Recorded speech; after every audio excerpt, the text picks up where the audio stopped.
চৌরাস্তা of the মোড়ের যে অবস্থা চিত্র আপনারা দেখতে পাচ্ছেন, দেখানোর চেষ্টা করছি।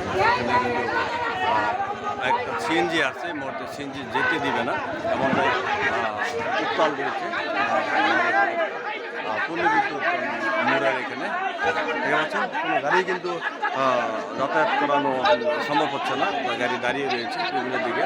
তাদের বিশ্ব ইজতেমা ও কাকরাইল মসজিদ তাদের আওতাধীন রাখার জন্য কিছুদিন আগে আমরা শুনতেছিলাম একজন মুফতি কথা বলতেছিলেন। আমি আপনাদেরকে আরও চিত্রটি দেখানোর জন্য চেষ্টা করছি বিভিন্ন দিকে। দেখতে পাচ্ছেন, হ্যাঁ আপনাদেরকে দেখানোর জন্য চেষ্টা করছি।